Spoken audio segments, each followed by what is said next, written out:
Ben balık tutamıyorum, nereden başlamalıyım diyenler burada mı? Ya iyi balıkçıyım ama LRF disiplinine başlamadım diyenler? I can feel the blood creeping up from the heathens. Got will, got fight, got pride, got reason. If they wanna go, we... Ben Sihirli Olta'dan Erhan, herkese merhaba.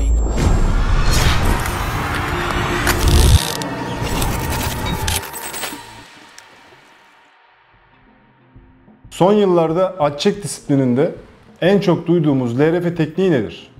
Hangi ekipmanlarla nasıl yapılmalıdır? Hangi balıkları hedeflemeliyiz? Bu videoyu izledikten sonra tüm detaylara hakim olacaksınız. Sadece kıyı değil, teknede de bir LRF ekipmanı bulundurmalısın. Peki neden, nasıl? Öncelikle bu teknik neden bu kadar popüler oldu? Buradan başlayalım. Light Rock Fishing, yani LRF balıkçılarının açık denizde büyük balıklar yerine kıyılarda bol miktarda bulunan daha küçük türleri yakalamaya yoğunlaştıkları bir balıkçılık disiplinidir. Zamanla yaygınlaştığından dolayı balıkçılar anladı ki sadece küçük türler değil, büyük balıklar da LRF takımlarıyla yakalanabilir. Daha heyecanlı ve mücadeleci avlar ortaya çıkarabilir. LRF avlarında amaç küçük ya da büyük türleri daha ince takımlarla yakalayarak mücadele hissini artırmaktır. Bugün LRF, Türkiye sportif balık avcılığında hızla büyüyen bir alandır ve çok sayıda balıkçı bu disipline yakından ilgilenmektedir. Sadece kıyı avcıları değil, tekne avcılarının da birçoğu LRF tekniğini kullanmaktadır. LRF, hafif yem ve hafif takımlarla yapılan bir balık avlama yöntemidir. Diğer balıkçılık disiplinlerine nazaran çok küçük olan ağırlıkları ve yemleri atabilen son derece hafif ve hassas kamışlar kullanılır. LRF avlarında kullanılan suni yemler genelde 1-15 gram arası, mikrojig yemler, jiket ile kullanılan küçük silikon yemler, floating yani yüzen ya da sinking yani batan maket yemlerdir. Bu yemler için üretilen yaklaşık 1 gram ve 20 gram atar aralığında LRF kamışları kullanılır arkadaşlar. Bu değerler göze çok küçük gelse de kıyıda yaşayan türleri yakalamak için küçük yemler ve ultra hafif ekipmanlar her zaman kolay lokma olacağından daha avantajlıdır. LRF birçok türün avında etkili olduğu için sularımızda hemen hemen her bölgede uygulanabilir. Marmara'dan Akdeniz'in en ucuna kadar etkili bir yöntem diyebiliriz. LRF, av sıklığı seyrek olan trofe balıkları yakalamak yerine kıyılarımızda çokça var olan ve av sıklığı daha yoğun olan küçük balıklarla daha çok keyif almayı hedefler arkadaşlar. LRF takımlarının hafifliği balıkçısının büyük balıktan yoksun olmalarını telafi ederek küçük türleri de avlarken çok daha fazla zevk almalarını sağlar. Yani istavritten tutun kolyosa, taş balıklarına, mırmır gibi sahte yemlerle avcılığı zor balıklara kadar levrek, çupra, hatta kalamar dahil her balık hedeftedir. Bu arada kalamara balık dedik ama kalamar bir balık türü değildir. Bir deniz canlısıdır arkadaşlar. Kıyıdan yapılan diğer av stilleri balıkçıların ağır ve büyük ekipmanlarla birlikte uzun yürüyüşler ve yorucu saatler geçirmesine sebep olabilir. LRF disiplininde durum biraz daha farklıdır. İhtiyaç duyulan her şey bir sırt çantasına sığacak kadar hafif ve küçüktür. Çünkü avcılar kıyılarda çokça gezdikleri ve yeni meralar deneyimledikleri için ekipmanları hafif ve küçük olmalıdır. Çoğu amatör balık avcısı çok daha eğlenceli bir disiplin olduğundan dolayı karmaşık ekipman ya da tekniklerle zor koşullar altında avlanma stresini ortadan kaldırdığı için LRF ile balık avını tercih eder. Yani arkadaşlar bu disiplinde en kolaydan en zora tüm balıklar hedeftedir.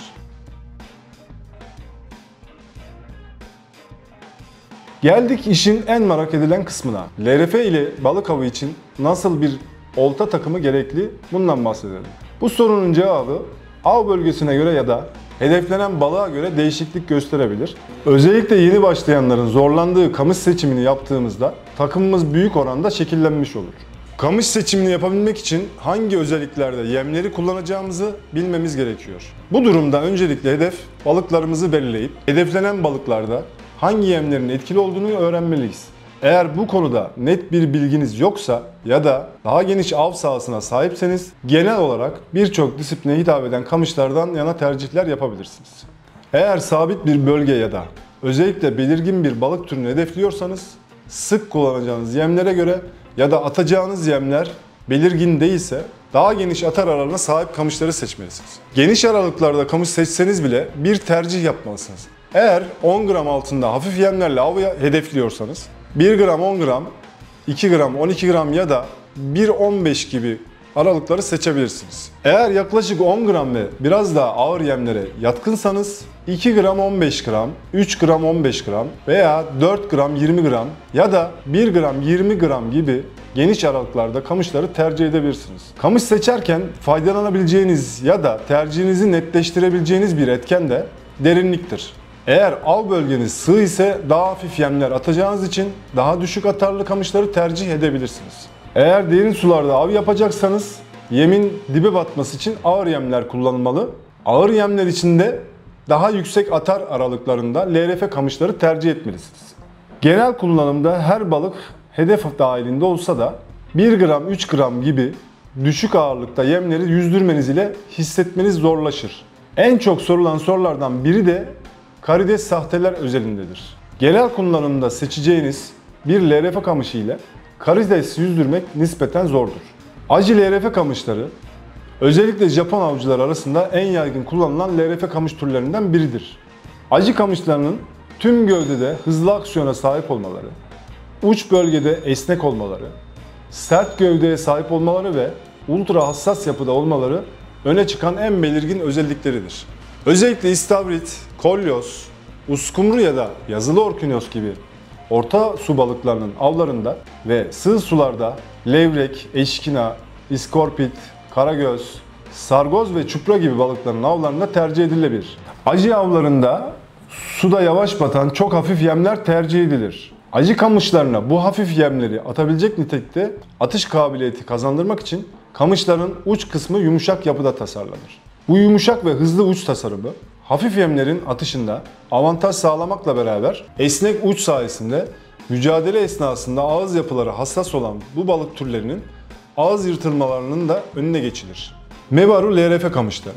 Özellikle orta derin ya da derin bölgelerde levrek, eşkina, çupra, karagöz, granyoz ve mırmır gibi taş balıklarının avlarında tercih edilirler. Mebaru kamışlarının gövde yapıları aji kamışlara kıyasla daha esnek yapıdadır. Ancak oldukça güçlüdür. Özellikle dipte taşların içinde gezinen balıkları kolay baskılamak ve taşa girmeden yukarı alabilmek için orta sert ama güçlü yapıda gövdeler tasarlanır. Mebaru kamışlar en uçtan değil, daha gövdeye yakın orta alandan uca doğru esneyerek balığın baskısını absorbe eder ve daha sert mücadelelere imkan verir. Daha yumuşak aksiyonları seven levrek gibi balıkların avlarında avantaj sağlar. Daha belirgin örnekler verecek olursak, elimdeki silikonlar 1,8 gram atarlı aji kamışı ile yapılacak bir ava uygundur. Zaten bu silikonların yapıları da 5 gramdan daha yüksek jiketlere uygun değil. Bu silikonla özellikle Marmara bölgesinde, Kuzey Ege'de istavrit, eşkina, mırmır gibi balıkları avlayabiliriz. Bir örnek daha verelim. Bu su üstü popping sahtesiyle Ege, Akdeniz bölgesine levrek avlamamız mümkün. Bu sahte için uygun aralık ise 1-15 gram daha sert bir LRF kamışı olacak. Veya VT'de yapacağınız su üstü bir sahte için yine bu aralıkta bir kamış tercih edebiliriz. İlerleyen videolarda tek tek hedef balıklar üzerinden sahte, kamış ve makine seçimiyle alakalı bilgi vereceğiz.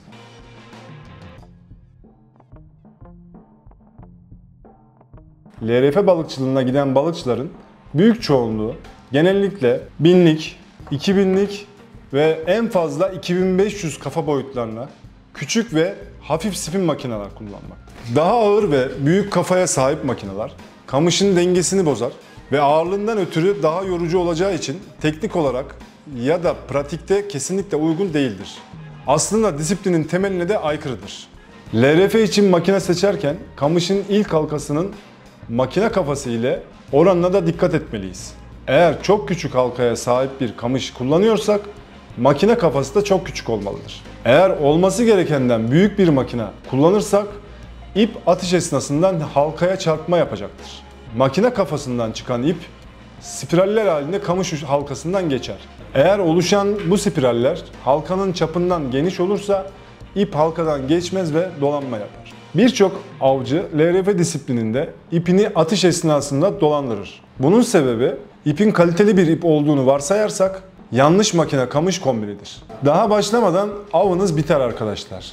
Bu durumu özetleyecek olursak atar aralığı düştükçe makine ebadı da düşmeli. Kamış kısaldıkça da makine ebadı düşmeli. Kamış yüksek atara sahipse ya da uzunsa da büyük makineler tercih edilmelidir. Fakat en fazla 2500 ebatta bir makine kullanılmalıdır. Örneğin elimde bulunan bu 2500'lük makine gibi. Özellikle tral, çinekop, lüfer ve yazılı orkinos gibi hızlı aksiyonu seven balıkların peşindeyseniz ve jig yemlerinin daha etkili olduğu balık avlarını yapıyorsanız hızlı diye nitelendirilen yüksek sarım hızına sahip spin makineler kullanmalıyız. Bunun dışında levrek, istavrit, çupra, karagöz gibi balıklarda daha orta ve yavaş sarım hızı olan makineleri tercih etmeliyiz. Her iki ava da ayrı makine mi alalım diyorsanız cevabımız evet. Ancak bütçeniz kısıtlı ise yavaş sarım bir makine tercih edin. Hızlı bir makineyi isteseniz de yavaş saramazsınız. Çünkü av esnasında eliniz makine kolunu yarım çeviremez. Ama yavaş bir makineyi bazen yorucu olsa da hızlı sarabilirsiniz. LRF'yi benimsemiş çoğu balıkçı hafif ve ince bir örgü ip, yani örneklemek gerekirse 0.06 milim ya da 0.08 milim kalınlıklarında ip ve ip ile aynı çeker değerlerine sahip bir florokarbon liderden oluşan kombinleri tercih etmelidir. Temel prensip olabildiğince ince ip kullanmaktır. İnce ip fazladan atış mesafesine ulaşmanızı, yemin daha çabuk batmasını ve hassas yapıları ile balıkların en ufak darbelerini hissetmenizi sağlar. Hatta düşük gramajlı yemler kullandığınız avlarda 0.4 milime kadar düşen ipler son zamanlarda kullanılmakta. Biraz daha deneyim sahibi olduktan sonra bu tip sahte tercih ediyorsanız bu değerlere kadar ipinizi düşürmeniz mümkündür ve daha da verimli olacaktır. Tercih edilen florokarbon lider su altında hemen hemen görünmez olacak ve florokarbon misinaların sağlam yapıları kayalarda oluşan sürtünme ve aşınma hasarlarına karşı koruma sağlayacaktır. LRF doğası gereği ince bir hatta sahip olduğundan florokarbon lider kullanmanız önemli bir unsurdur. Biraz önce belirttiğim gibi eğer kamış tercihinizi çok hassas, ince ve hafif acı kamışlarından yana kullandıysanız 0.003 milim ya da 0.004 milim ultra ince ipler tercih edebilirsiniz. Kamış atarı yukarı çıktıkça ip kalınlığınız da artabilir. Ama LRF avlarında 0.10 milim kalınlığın üzerini pek tavsiye etmiyoruz. Unutmayın, ip kalınlığınız arttıkça makinenizin aldığı ip uzunluğu da azalır. Bu da size daha az kalama verme şansı tanır. Yani mücadele sırasında balığa verdiğiniz ip mesafesi düşecektir.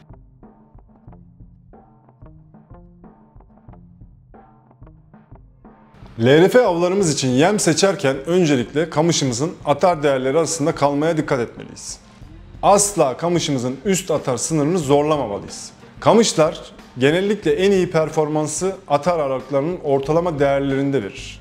Örneğin 1-12 gram aralığında bir LRF kamışınız var ve kamışınız teknik olarak 12 gram aralığında bir yemi atmaya uygun görünüyor. Peki bu durumda 12 gram bir yemi atabilir misiniz? Bu özelliklerde bir kamışın en iyi performansı 6 ila 8 gram aralığında daha iyi olacaktır. Ve bir kamışın görevi sadece yem atmak değildir. Kamışların yemi atmak, yemi uygun aksiyonla yüzdürmek ve balıkla mücadele etmek gibi görevleri de vardır. Sorumuzun cevabına dönecek olursak arkadaşlar, teknik olarak 1-12 gram bir kamışla kamışımızın üst atar aralığını zorlayarak atış yapabilsek de 12 gram yemi yüzdürmede ya da aksiyonlarımıza cevap vermesinde tam performans sağlamayacaktır. Bu durumda kullanılan yemin yapısı da çok önemli. Eğer bir silikon yem kullanıyorsak ve yavaş hareketlerle yüzdürüyorsak 12 gram aralığında bir silikon yemi istediğimiz performansla yüzdürebiliriz. Ama eğer bir popper yem kullanıyorsak ya da metal bir jig ise durum değişir. Popper yemler yapıları gereği su tutarlar ve aksiyon verirken kamışa fazla baskı uygularlar. Yine jerk aksiyonu vererek sert hareketlerle yüzdürdüğümüz maket yemlerde kamışa fazla baskı uygular. 12 gram üst atara sahip bir kamış 12 gram ağırlığında popper yeme ya da maket yeme karşı zayıf kalır. Yeri gelmişken jerk aksiyonu Kamışı sarım aralarında sert darbelerek kullanılarak yapılır. Özellikle yeni başlıyorsanız ve tüm bu darbeleri yumuşatmak istiyorsanız kamışınızın ortalama değerinde yemler seçerek takımınızı daha verimli kullanabilirsiniz. Takımınızı kullandıkça ve yem yüzdürme konusunda tecrübe edindikçe hangi yemin nasıl davrandığını ve kamışınızın nasıl tepki verdiğini deneyimleyerek yem seçiminizi şekillendirebilirsiniz.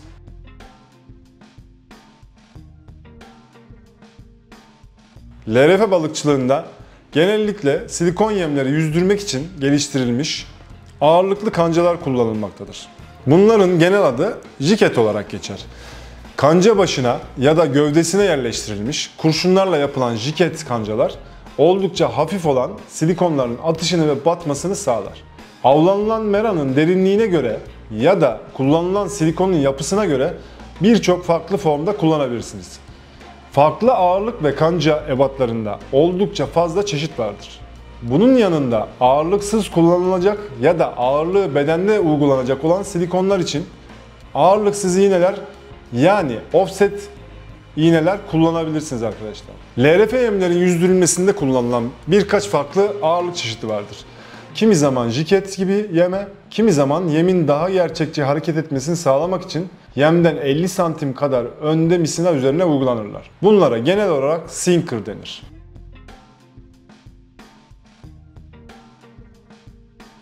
Evet, oltamız hazır. Elimizde malzemelerimiz var. Şimdi gelelim balığı nerede tutacağımıza. LRF balıkçılarının hedefi olan küçük türler birçok kıyıda bulunur. Rıhtımlar, iskeleler, dökme kayalık bölgeler ve aniden derinleşen kum ile kayaların birleştiği gibi alanlar LRF için genellikle mükemmel yerlerdir. Çünkü küçük türler bu yerlerin sunduğu beslenme, sığınma ve saklanma olanaklarını severler. Bununla birlikte LRF kayalık kıyı şeridinde de gerçekleştirilebilir. Çünkü buralar birçok küçük türün doğal yaşam alanıdır. Derin olmayan kaya havuzlarında, özellikle de yabani otlarla kaplı alanlarda çok sayıda küçük balık barınır ve LRF balıkçıları için verimli meralar oluşur. Bu bölgelerde yaşayan küçük balıklarla beslenmek için meraları ara sıra ziyaret eden avcı balıklar ise bu av stilinin en eğlenceli kısmını oluşturur. Tekne de LRF kamışlarının bir diğer alanı haline gelmiştir. Örneğin arkadaşlar, Bodrum bölgesinde çupra avcılarının hemen hemen hepsi artık LRF ile avlanmaktadır. Antalya gibi derin su balıklarının avlarında canlı yem ihtiyacı LRF ile karşılanabilir. LRF avcılığında zor ve keskin kurallar yoktur. Eğlencenin büyük bir kısmı hedef balıkları yakalamak, farklı teknikler kullanarak denemeler yapmaktır. Bu nedenle ilk başlayanlar için uygun olduğu kadar yıllardır eli olta tutan kullanıcılar için de uygun bir tekniktir. Uygun alanlardan atış yaparak yemin dibe ya da istenilen derinliğe batması beklenir ve balıkların dikkatini çekmek için yukarı aşağı, sağa sola, sert ya da yumuşak basit kamış darbeleriyle yavaş ya da orta hızda sarılır. Alternatif olarak dibe batan yem yavaşça deniz tabanını tarayacak şekilde çekilir veya yavaş yavaş deniz dibi boyunca sürüklenir. Bu yöntemle dipte kumda yaşayan ve beslenen türleri yakalamak mümkündür. Bunu örnekleyecek olursak mırmır, barbun, granyoz gibi kumu eşeleyerek beslenen türlerde de etkili bir yöntemdir. Burada ufak bir detay verebiliriz. En çok gelen sorulardan birisi örneğin mırmır nasıl tutarım? Bu da bölgeye göre değişse de deneyimle sabit birkaç örnek üzerinden gidelim. Kaya havuzlarında balık tutarken yani ot yatağının kenarında ya da hemen üzerinde sürüklemek de verimli olabilir. Yemlerin yapımında taklit edilen mikro türlerin görüntüsü kadar yaydıkları koku ve titreşimler oldukça önemlidir. LRF yemlerinin pek çok farklı türü ve rengi vardır.